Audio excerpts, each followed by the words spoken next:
Hi, I'm Laura Jean Evans. I'm a leadership coach and accredited Enneagram practitioner. I coached Naledi for the past couple of months on her impact and presence in the workplace. And I wanted to give you a glimpse into what these 6 sessions looked like. Naledi bravely faced up to her fears. She embraced her strengths and she had some excellent feedback from managers and stakeholders. Naledi, through these coaching sessions, was able to see what her true value is in the workplace and how she can make a real difference. Let's hear what she has to say.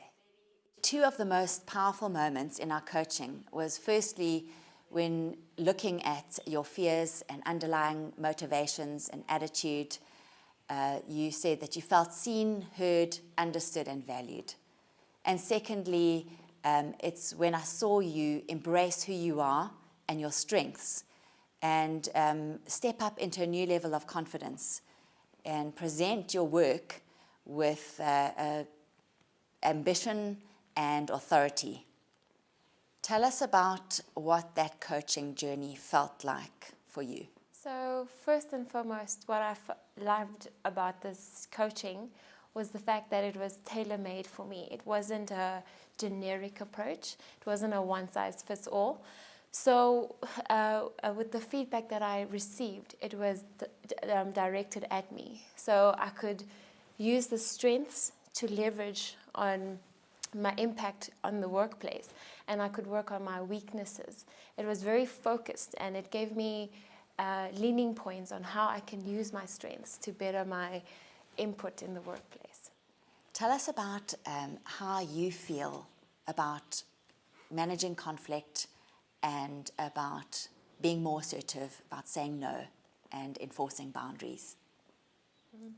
So as you probably know, this was a very hard section for me, because saying no, I always felt like people would see it in a negative way. No, if I say no to work, for example, that I'll be seen as lazy or I don't want to give my input. So it was always a very hard section for me. Even being assertive, I didn't know how to stand up for myself. And what helped me with this coaching was to see it from a different perspective. When somebody says no to me, but not just saying no, but saying no with a reason and giving the reason why they said no.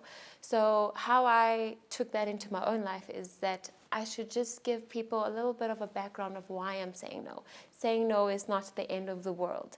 So it helped me to stand up for myself and put myself first, which was something that I wasn't really good at before.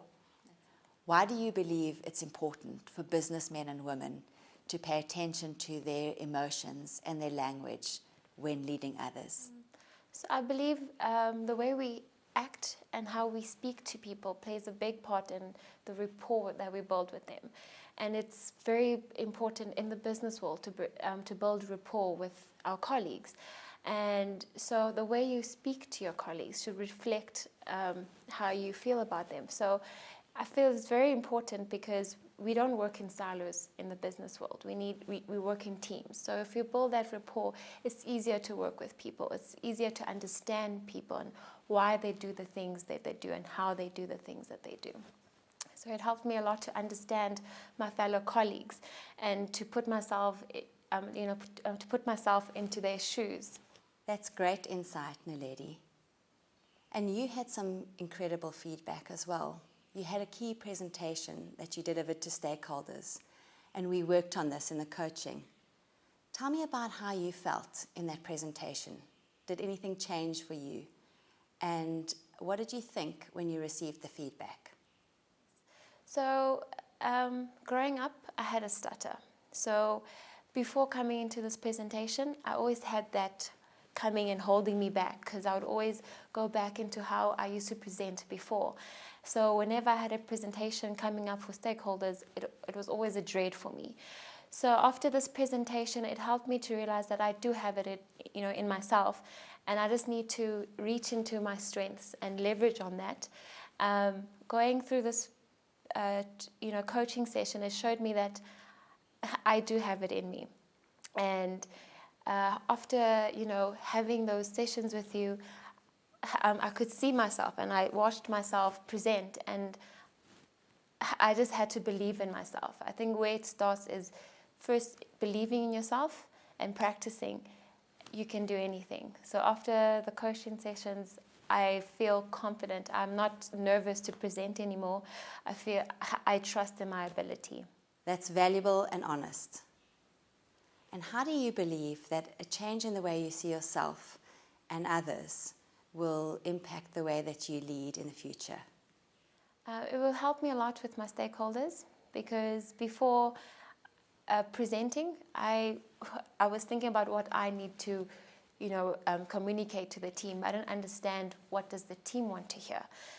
So that helped me to understand my team, to focus on them and what they will take out of this presentation instead of what I'm just trying to push to them.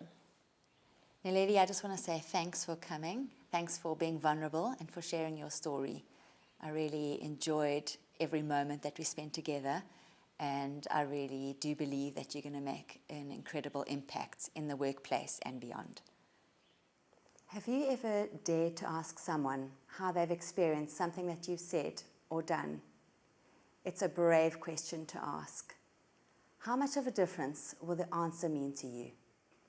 If you'd like to share an experience or leave a comment, leave one below and visit my website, takenewground.co.za.